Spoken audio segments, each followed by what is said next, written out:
Hello students, social science का नया video लेके मैं आपके सामने हूँ। स्टूडेंट्स, हम पहला चैप्टर द ग्लोरियस इंडिया के बारे में पढ़ रहे हैं। उसमें हमने काफ़ी तक पढ़ लिया था। Mauryan dynasty, Gupta dynasty and various chapters we have covered. 5 parts हम पढ़ चुके हैं वीडियोस में। छठे पार्ट्स के साथ मैं अभी हर्षवर्धन डायनेस्टी लास्ट चैप्टर में पढ़ा था हमने कि हर्षवर्धन जो वर्धन डायनेस्टी का एक प्रतापी राजा था, he was a very successful ruler in the Harshvardhan dynasty. Kannauj was his capital and he used to rule in central India. Students, उसके राज्य में काफ़ी तरक्की हुई थी और काफ़ी चाइनीज़ ट्रैवलर भी उसके किंगडम के दौरान आए थे। हर्षवर्धन के बारे में मैं बता रहा था कि ही was the follower of Lord Shiva और वो भगवान सूर्य की भी पूजा करता था। मैंने पिछले वीडियो में बताया था। अपने जीवन के अंतिम दिनों में later he was inclined towards Mahayana Buddhism, और वो जीवन के अंतिम अपने दिनों में वो महायान जो बुद्धिज़्म की, बुद्ध धर्म की महायान शाखा है, उसकी तरफ भी उसका झुकाव हमें कुछ जगह इतिहास की किताबों में पढ़ने को मिलता है। Once in every 5 years, he used to organize a large ceremony at the confluence of rivers Ganga and Yamuna, performed charity and other works of public welfare. यानी वो हर 5 साल में एक गंगा और यमुना के संगम पर एक भव्य समारोह आयोजित करता था, जिसमें वो लोगों को दान देता था और आम लोगों के कल्याणकारी कार्यों के लिए वह वहाँ पे ऐसे कार्य करवाता था। The Chinese traveller Hiuen Tsang also attended the 6th ceremony of this kind. और चाइना का जो चीन का जो यात्री आया था ह्वेनसांग हर्षवर्धन के टाइम में, उसने जो हर्षवर्धन का जो छठा ऐसा प्रोग्राम था, ऐसा समारोह जो गंगा और यमुना के संगम पे हुआ था, यानी छठा समारोह मतलब हर 5 साल में करता था।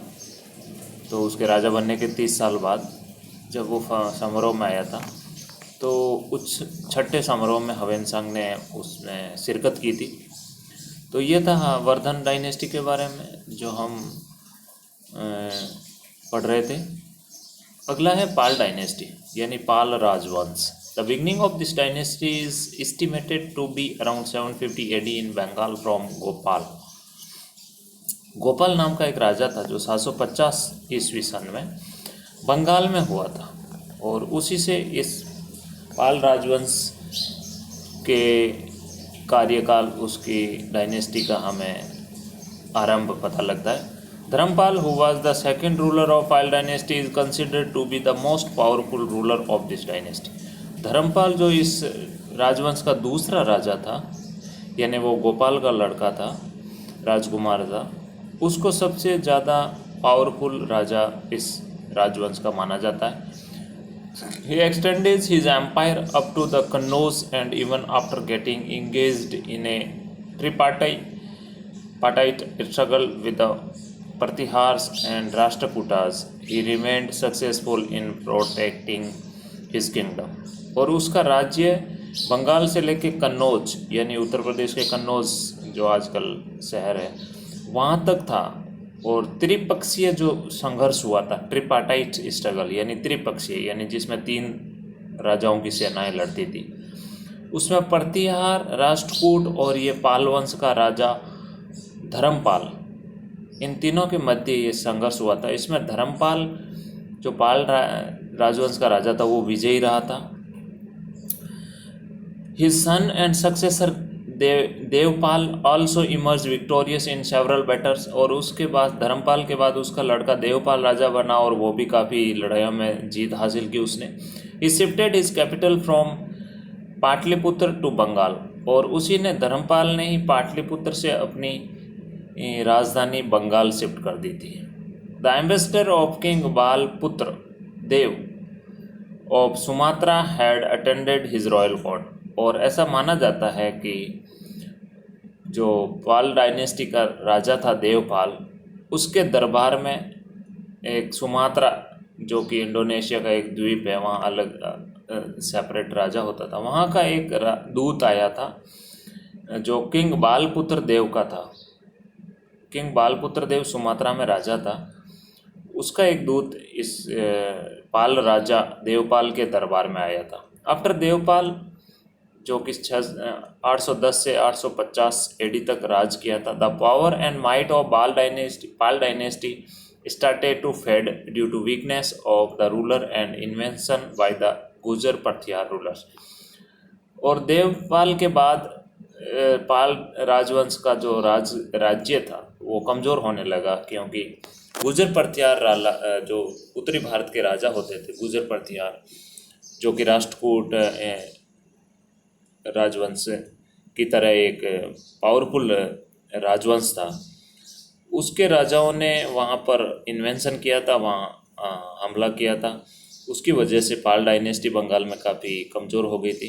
During the reign of 9th king Mahipal first जो नवा राजा था गुजर पथियार राजवंश का, the Chola king Rajendra Varman first had occupied the area till river Ganga around 1020 AD। और जो गुजर पथियार राजा महिपाल फर्स्ट और चोल राजा राजेंद्र वर्मन फर्स्ट के काल में भी इन्होंने भी हमला किया था पाल डायनेस्टी के राज्य क्षेत्र पर। और गंगा के किनारे तक राजेंद्र वर्मन जो फर्स्ट था, उसने 1023 में गंगा तक, दक्षिणी भारत से लेकर गंगा के तट तक अपना राजकाज उसने फैलाया था। उसने यहाँ तक उसकी सेना जीत हासिल की थी। By the middle of 12th century the strength of Pala dynasty weaken. और 12वीं शताब्दी के मध्य तक आते आते पाल राजवंश जो है बहुत कमज़ोर हो गया था। Kings of the Pal dynasty were follower of Buddhism. जो पाल डायनेस्टी के राजा थे वो बुद्ध धर्म को मानते थे। During their reign of then the Buddhist educational centre developed significantly. और उन्हीं के राजकाज में, उन्हीं के जो कार्यकाल में बुद्ध धर्म से संबंधित जो शिक्षा के केंद्र थे वो काफ़ी विकसित हुए थे। The very famous Mahaviharas of Nalanda and Vikramashila got protection from them. और जो नालंदा और विक्रमशिला के जो महाविहार थे, उस टाइम की यूनिवर्सिटीज़ थी, वो काफ़ी उनको सुरक्षा मिली पाल राजवंश के राजाओं के दौरान। The famous Buddhist monk Atisha was present during the reign of 10th Pala king Nyayapala who had visited Tibet on an invitation of king। और ऐसा भी माना जाता है कि एक प्रसिद्ध बुद्धिस्ट मॉन्क था, भिक्षु आतिश, वह 10वें पाल राजा जो न्यायपाल था उनके कोर्ट में हाजिर रहता था। और वही पाल राजा के कहने पर तिब्बत की यात्रा की थी उसने। तिब्बत के राजा के इनविटेशन पर वह तिब्बत गया था। King of Pala dynasty were great lover of art and architecture. Pala राजा जो थे, पाल वंश के राजा जो थे, वो कला और आर्किटेक्टर यानी स्थापत्य कला के बहुत ही प्रेमी थे। वो काफ़ी चाहते थे उनके विकास में, काफ़ी उन्होंने ऐसी इमारतें बनवाई, ऐसे उनके हमें प्रूफ मिलते हैं। They gave patronage to great sculptor like Dhiman and Vitpala. और इसका प्रूफ हमें इसमें मिलता है कि उन्होंने एक बहुत ही स्थापत्य कला का एक जो कलाकार था धीमन और दूसरा था वितपाल, उन दोनों को पैट्रोनेज दिया था। पैट्रोनेज मतलब कोई राजा अगर किसी कलाकार को अपने दरबार में सहायता देके उनको रखता है या उनको आगे बढ़ाता है, उनको उत्साहवर्धन करता है, उसको पैट्रोनेज कहा जाता है। Many reservoirs were built during the Pal period are still present in Dinapur district. और कई ऐसे रिजर्वायर बनवाए थे, कई जलाशय, और जो दीनापुर डिस्ट्रिक्ट जो है पश्चिम बंगाल के, वो आज भी प्रेजेंट है। स्टूडेंट्स, पाल डायनेस्टी के बाद नॉर्थ इंडिया में एक और डायनेस्टी मध्यकाल में जो 8वीं शताब्दी में राज कर रही थी वो थी Rashtrakuta dynasty. Rashtrakutas this dynasty was founded bye Danti Durg in 736 AD, और इस डायनेस्टी की स्थापना दंती दुर्ग नाम के एक राजा द्वारा 736 AD में की गई थी। He made Nashik his capital, और नासिक जो महाराष्ट्र का एक बड़ा शहर है आजकल, उस टाइम में नासिक इस राष्ट्रकूट डायनेस्टी का, राष्ट्रकूट राजवंश की राजधानी होता था। There were 14 kings in this dynasty, और इस डायनेस्टी में 14 राजा हुए थे। Dantidurga was a lord under the Chalukyas of Vatapi, और जो वाटापी के चालुक्य है उनके अंदर राजा था ये Dantidurga. He eliminated the rule of Chalukyas in south by defeating the last Chalukya king Kirtivarman II, और उसी ने उनके नीचे काम करते करते उसने युद्ध किया, और चालुक्य राजा जो था कीर्तिवर्मन II, उसको हराने के बाद, चालुक्यों को हराने के बाद अपना राष्ट्रकूट जो राज था उनको काफ़ी स्ट्रॉन्ग किया। Krishna first build the famous Kailashnath temple of Ellora, और इन्हीं राष्ट्रकूट राजाओं में एक कृष्ण फर्स्ट नाम का राजा हुआ था, जिसने जो एलोरा गुफा है औरंगाबाद डिस्ट्रिक्ट में, महाराष्ट्र में, उस वहाँ पे कैलाशनाथ टेम्पल है, एक बड़ा बहुत ही फेमस टेम्पल है, बहुत ही फेमस मंदिर है कैलाशनाथ टेम्पल। उसका निर्माण करवाया था। बहुत बड़ी चट्टान पे ये निर्मित टेम्पल है। Dhruva the fourth ruler of the dynasty defeated the Gurjara Pratihara king Vatsaraja, and fifth ruler Govinda third defeated the Gurjara Pratihara king Nagabhata second and Pala king Dharmapala. और उन्हीं राष्ट्रकूट राजाओं में इनका एक राजा हुआ था ध्रुव, जिसने गुजर प्रतिहार राजा वत्सराज और गोविंद और पांचवें राजा गोविंद थर्ड उनको हराया था।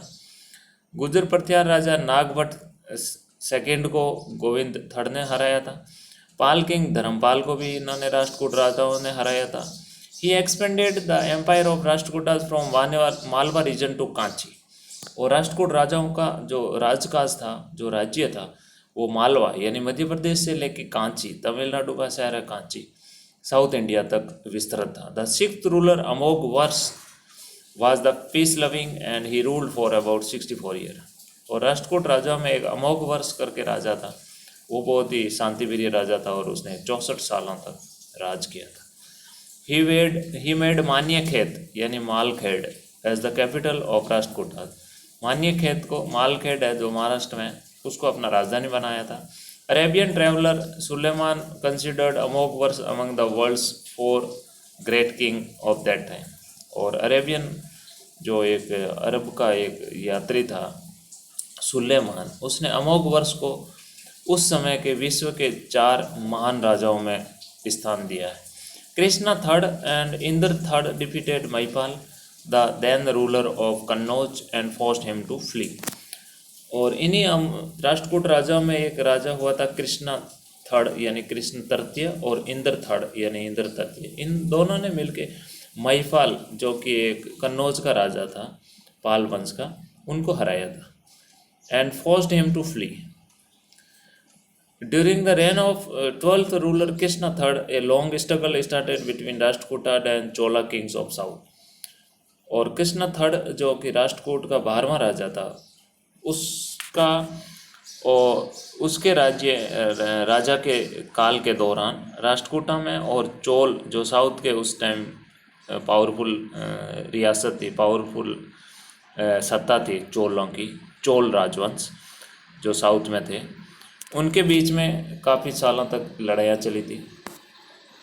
Rashtrakutas were overthrown by the Chalukyas of Kalyani. और कल्याणी के चालुक्य राजाओं ने, फिर देखो पहले हमने पढ़ा था कि चालुक्यों को हराया था राष्ट्रकूट राजाओं ने, अब बहुत सालों बाद कल्याणी के चालुक्यों ने राष्ट्रकूटों को वापस हरा के उनको राज्य सत्ता से हटा दिया था। Chalukya king Tailapa defeated Karka second of Rashtrakuta dynasty in 973 AD and established control of Manyakheta. और चालुक्य राजा कौन था? एक तेलप करके राजा था, उसने करक द्वितीय राष्ट्रकूट राजा था एक क्रक सेकेंड, उनको 973 एडी में हराया और मान्यखेत पर अपना अधिकार जमा लिया, जो कि राष्ट्रकूटों की राजधानी थी मान्यखेत, जिसकी स्थापना अमोघ वर्ष ने की थी। हमने पढ़ा था अमोघ वर्ष वही राजा जिसके बारे में अरब यात्री सुलेमान ने वर्णन किया है कि वो उस समय के विश्व के 4 महान राजाओं में से एक था। उसी राजधानी को अब चालुक्य राजाओं ने वापस छीन लिया था। Rashtrakuta kings were supported of Hinduism, Rashtrakuta राजा हिंदू धर्म को मानने वाले थे, उनको सपोर्ट करते थे। दे बिल्ट ह्यूज टेम्पल्स, उन्होंने बड़े बड़े मंदिर बनवाए। They were nurture of Sanskrit and Kannada literature, और उन्होंने संस्कृत और कन्नड़ भाषा का काफ़ी प्रोत्साहन किया। The Arabian have address the king of this dynasty as Balhara, Balhara राजा बोला गया। जो राष्ट्रकूट डायनेस्टी के राजा थे उनको अरब के यात्रियों ने बलहार कहा है, बलहार बताया गया, उनको बलहार बोला गया, राजा को बलहार बोला जाता था। राष्ट्रकूट डायनेस्टी के बाद में, राजवंश के बाद में अगला एक उत्तरी भारत की पावरफुल राजवंश का हमें पढ़ने को मिलता है, वो है गुर्जर परतियार डायनेस्टी। गुर्जर परतियार डायनेस्टी, गुर्जर परतियार राजवंश। This dynasty was founded by a lord, the name of this Nagabhata in 725 AD. Nagabhata नाम के राजा के द्वारा 725 एडी में इस डायनेस्टी की स्थापना की गई। His kingdom started from Gujarat, उसका राज्य गुजरात से शुरू हुआ। Therefore the name of this dynasty came to be known as a Gurjara Pratihara, इसलिए गुर्जर परतियार डायनेस्टी इसको राजवंश नाम दिया गया। Nagabhata first was the extremely brave, Nagabhata first जो था, प्रथम था, वो एक बहुत ही बहादुर राजा था। He successfully confronted the invention of Arabian who came from Sindh, और सिंध से आने वाले अरब यात्री, अरब राजाओं, अरब हमलावरों का उसने बड़ी सफलता के साथ सामना किया था। Vatsaraja was the first king of this dynasty who took the title of emperor, और इस डायनेस्टी का, इस राजवंश का एक अगला राजा हुआ था वत्सराज, उसने एम्परर यानी सम्राट की उपाधि धारण की थी। Vatsaraja son Nagabhata second invaded Ganga valley around 816 AD, और वत्सराज के ही पुत्र नागभट्ट द्वितीय ने गंगा घाटी क्षेत्र में, यानी उत्तरी भारत के जो उत्तर प्रदेश, उत्तराखंड, बिहार का जो एरिया है, गंगा घाटी क्षेत्र में 816 एडी में हमला किया था, और उसने कन्नौज को अपना अधिकार में ले लिया और अपनी राजधानी बनाया। Nagabhata second was defeated by Rashtrakuta king Govind third, और नागभट्ट सेकेंड की हार राष्ट्रकूट राजा गोविंद थर्ड के द्वारा हुई, जो हम पहले पढ़ चुके हैं। However his descendants continue to rule Kannauj and its surroundings region till 1018-19 AD.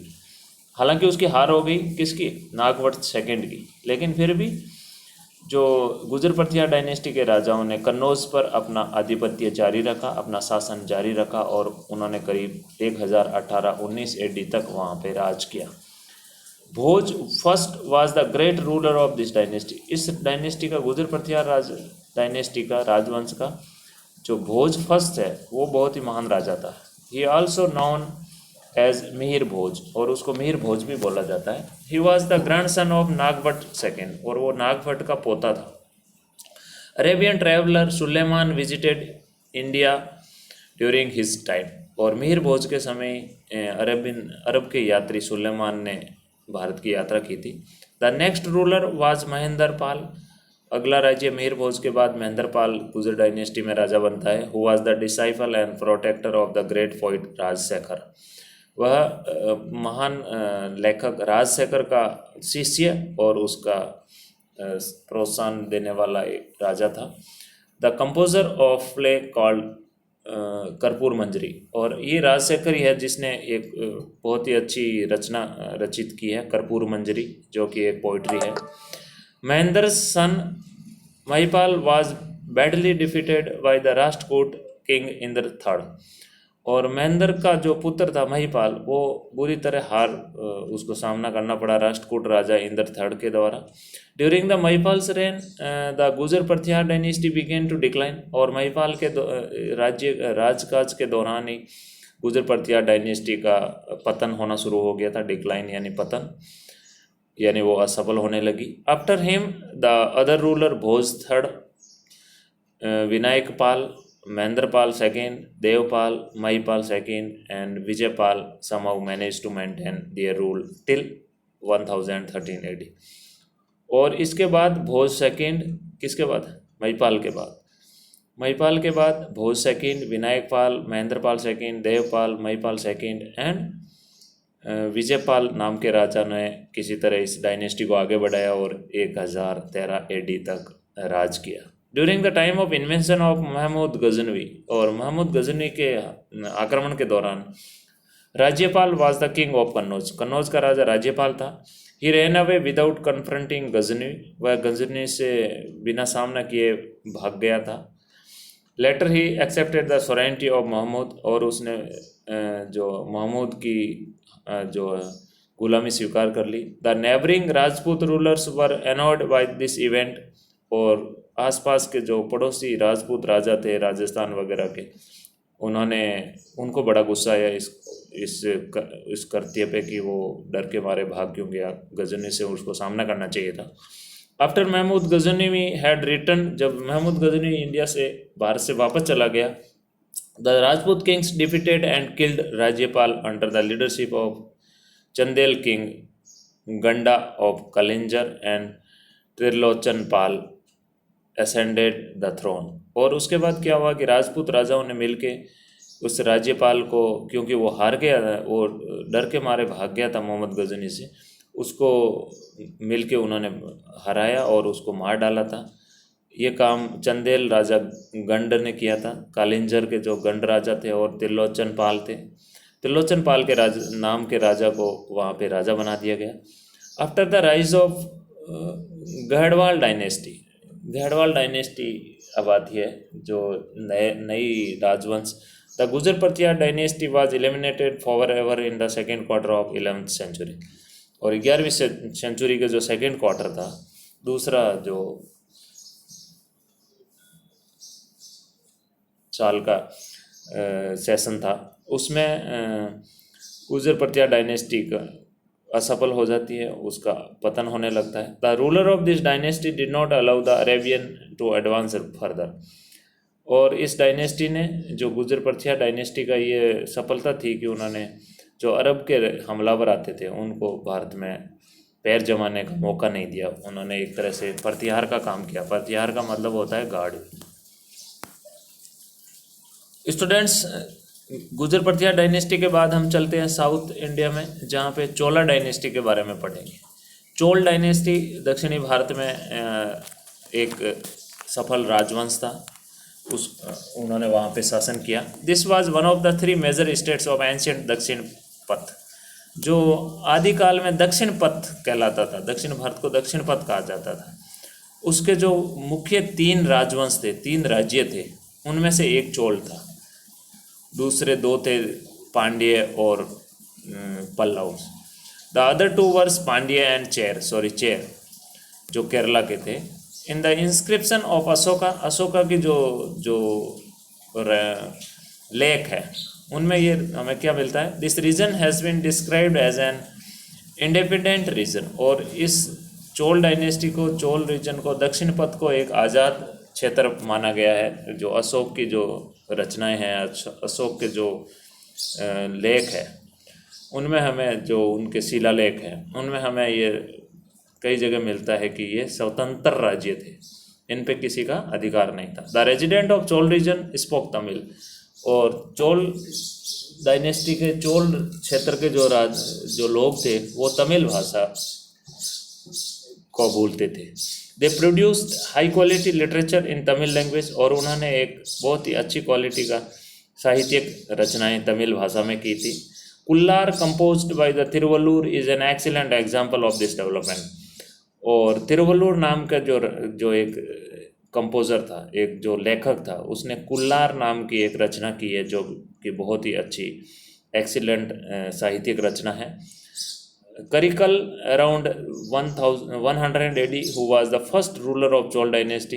Karikal Chola dynasty का पहला राजा था जो 100 AD में राजा बना था। And laid the foundation of Puhar और पुगार टाउन। पुगार या पुहार कस्बे की स्थापना की थी. Fought against the Sinhalese and built a dam on the banks of river Kaveri with the assistance of Sinhali prisoner of war. और उसने कावेरी नदी पे सिंहली जो हमलावर थे, सिंहली ये श्रीलंका की तरफ से आने वाले जो हमलावर थे, उनसे सामना किया, उनको हराया और उनको बंदी बनाने के बाद उनकी सहायता से उनने कावेरी नदी के किनारे पर एक डैम बनवाया था, एक बांध का स्थापना किया था. He shifted the capital of Chol from Uraiyur या उरगपुर से उसने अपनी राजधानी को कावेरीपट्टनम में स्थानांतरित कर लिया था. किसने? हम पढ़ रहे हैं करिकल राजा के बारे में. करिकल जो कि प्रसिद्ध पहला चोल राजवंश का महान राजा था. Chola king Vijayalaya son and successor Aditya, Chola राजा विजयलया और उसके जो पुत्र थे आदित्य, उन्होंने had defeated the Pallava king Aparajita Varman. उन्होंने अपराजिता वर्मन नाम के पल्लव राजा को 880 एडी में हराया था. आदित्य सन प्रांतक, आदित्य का पुत्र प्रांतक फर्स्ट यानी प्रांतक प्रथम ने had completely crushed the power of Pallava. उन पल्लवों को एक तरह से पूरी तरह हरा दिया था, बहुत ही बुरी तरह हराया था. He had also occupied Madurai which was the capital of the Pandyas. और उसने मदुरई पर भी अधिकार कर लिया था जो पांड्य राजाओं का राजधानी था. चोल राजाओं में हमें पढ़ने को मिलता है एक बहुत ही फेमस राजा हुआ था चोल राज फर्स्ट, जो 985 एडी से 1013 एडी तक इस चोल डायनेस्टी में राजा रहा था. He became all powerful ruler of south India by the occupying entire Madras, Mysore, Coorg and Sinhala द्वीप यानी श्रीलंका.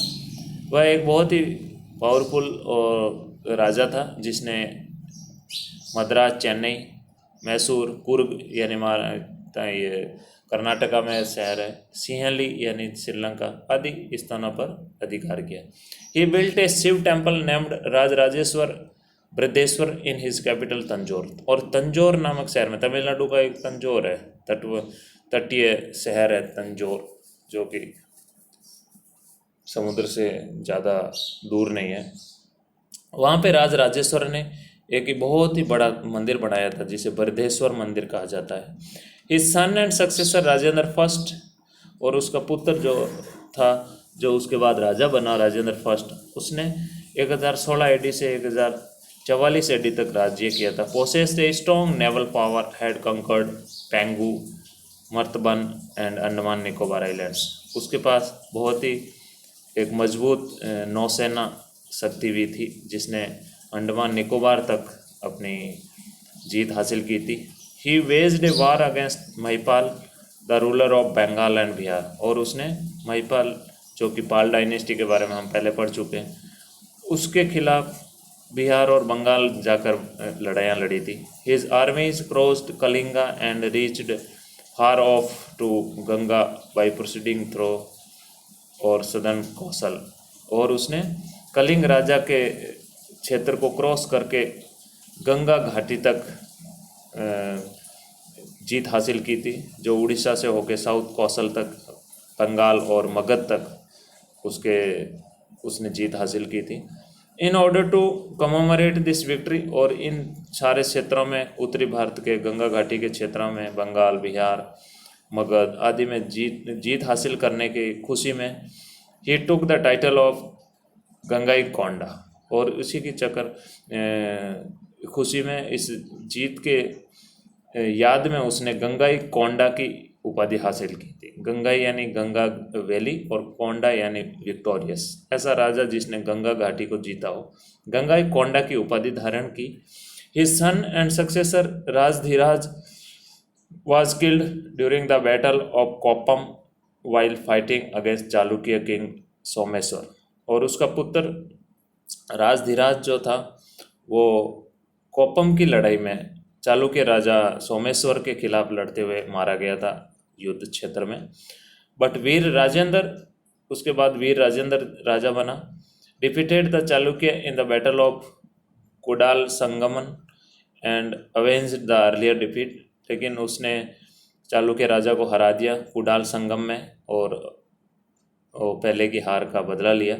सून after the battle of succession began among the Cholas, और इसके बाद चोल राजाओं में उत्तराधिकारी के लिए युद्ध होने लगे। As a result Rajendra Kulottunga first ascended the throne, और इसी लड़ाई में राजेंद्र कुलोटुंगा ने 1070 से 1122 तक एडी तक गद्दी पर शासन किया। Rajendra Kulottunga's mother was Chola princess and his father was the ruler of Chalukya kingdom, और उसकी जो राजेंद्र कुलोटुंगा है उसकी माँ चोल राजकुमारी थी और उसका फादर जो चालुक्य राजा था। In this way Kulottunga established a new dynasty named Chalukya Chola dynasty. He ruled for 40 years, और इसलिए उसने चालुक्य चोल राजवंश नाम का एक नया राजवंश चलाया और उसने करीब 40 साल तक राज किया।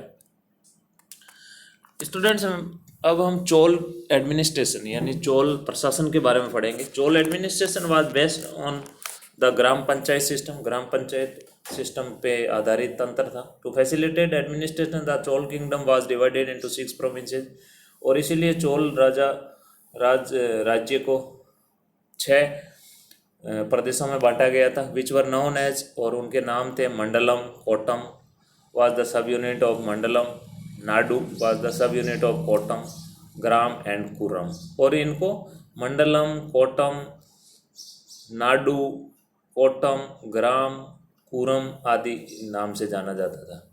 इन इंस्क्रिप्शंस कई लेखों में कई जगह लिखा हुआ मिलता है हमें। The assembly of Nadu has been called Nattar, और नाडुओं की जो असेंबली थी, जो सभा थी, उसको नटर बोला जाता था। नाडु यानी छोटे गांव को बोला जाता था। And the units of town have been called as a Nagarattar, और गाँव की जो यूनिट थी, बहुत सारे गाँवों को मिला के उनको नगरतर बोला जाता था, शहरों की जो यूनिट थी, sorry.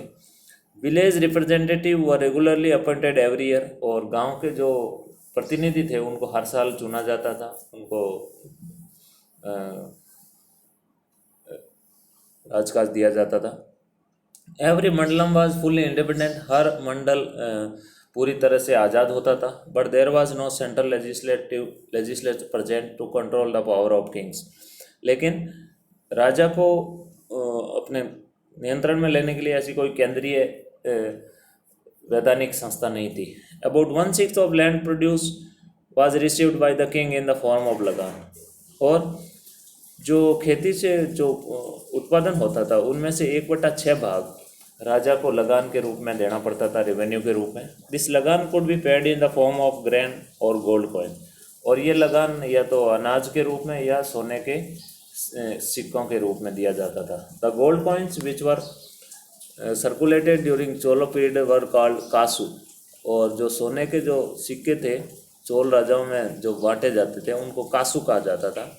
And its weight were 6 on, और वो 16 ऑन्स के होते थे।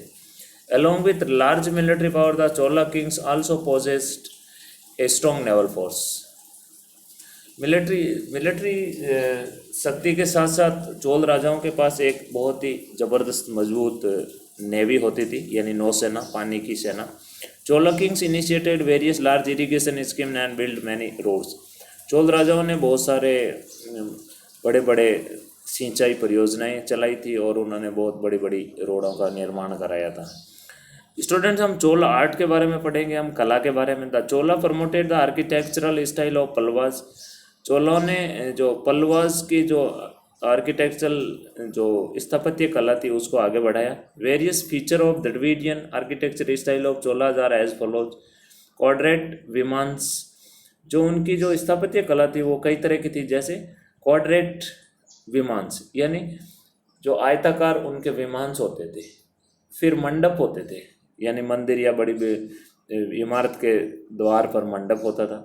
गोपुरास, large halls adorned with artistic pillar, बहुत बड़े बड़े पिलरों पर बड़े बड़े हॉल होते थे। ट्रेडिशनल लॉयंस फॉर डेकोरेशन, और सजावट के लिए बड़े बड़े ट्रेडिशनल सिंह को आकृति में पत्थरों को कुरेदा जाता था। ब्रैकेट्स एंड जॉइंट पिलर्स, और जॉइंट पिलर होते थे। The Shiv temple, Rajrajeshwar temple of Tanjore, built by Rajaraja, is an excellent example of Dravidian architecture. और जो भगवान शिव का मंदिर है, जो राजराजेश्वर टेम्पल भी कहा जाता है उनको, तंजौर में बना हुआ है, वो एक द्रविडियन जो स्थापत्य कला का बहुत ही बेहतरीन नमूना है. The system of canals in south India is a gift from Cholas. और दक्षिणी भारत में जो नहरी परियोजना थी, जो सिंचाई के लिए नहर से पानी खेतों में दिया जाता था, वो चोल राजाओं का दक्षिण भारत के जनता को एक तरह से उपहार था. कहने का मतलब चोल राजाओं ने इस चीज़ को शुरू किया था कि कैनाल से, नहर से खेतों में पानी की सप्लाई की जाए और उससे सिंचाई होती है. Sorry. Temples of Chidambaram and Tanjore are the best among.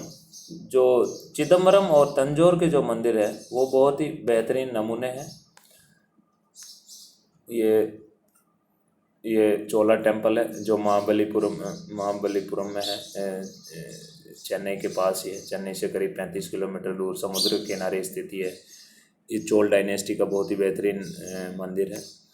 ये चित्र में दिखाया गया जैसे राष्ट्रकूट डायनेस्टीज़, फिर गुजर परतियार डायनेस्टी नॉर्थ इंडिया में आपको दिखाया गया है, और सिंध प्रांत का दिखाया गया है. फिर चोला डायनेस्टी साउथ में आई है, राइट साइड में नीचे. और एक्सट्रीम साउथ में जाएंगे तो पांडियन डायनेस्टी, वेंगी, कलिंग, सोमवंशी, अराकर्स. ये चित्र के द्वारा दिखाया गया है. पुराना एंशियंट इंडिया 900 AD का ये चित्र दिखाया गया है. ये मंदिर का फोटो है.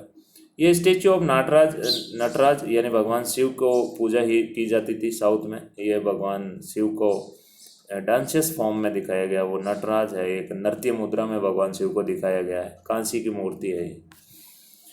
Chola temple, the bell metals statue of Nataraj Shiv built during Chola periods are regarded to be the best. और जो नटराज की शिव की मूर्ति एक जो मेटल से बनी हुई है, उसको बहुत ही बेहतरीन नमूना माना जाता है चोल कला का, कि उन्हें कितनी कलाकारी में महारत हासिल थी. Gopuram style temple architecture was developed in this period. और इस चोल डायनेस्टी के दौरान गोपुरम स्टाइल के मंदिर बनाए गए. गोपुरम में जो मुख्य द्वार होता था वो बहुत ही मेहमत यानी बहुत ही बड़ा मुख्य द्वार होता था, जो कई मंजिलों से बना होता था, और वो स्क्वायर होता था. सोसाइटी के बारे में पढ़ें तो हम Chola kings were the follower of Shaiva sect. Chola राजा थे जो भगवान शिव को मानते थे, यानी सेवाइट थे, वो शैव धर्म को मानते थे. In the record of the royal kings, performance of अश्वमेघ यज्ञ has also been mentioned. और कई हमें राजाओं के रिकॉर्ड में अश्वमेघ यज्ञ के बारे में भी हमें जानकारियाँ मिलती हैं. Women use to be the property owner in the society. और समाज में औरतों को जो है वो संपत्ति का अधिकार प्राप्त था, यानी वो मालिकाना हक औरतों का होता था. Dasa and devadasi system were also prevalent. दास और देवदासियाँ का जो चलन था वो भी इस दौरान चोलों के राजकाज के दौरान चलन में था, ऐसा हमें मिलता है उल्लेख कई जगह पे. पल्लव डायनेस्टी के बारे में स्टूडेंट्स हम अगले वीडियो में डिस्कस करेंगे. पल्लव डायनेस्टी का हम पढ़ेंगे. तो ये था चोल डायनेस्टी के बारे में, ये चोल डायनेस्टी के पल्लव के बारे में टेम्पल्स. और आज के लिए इतना ही. Thank you.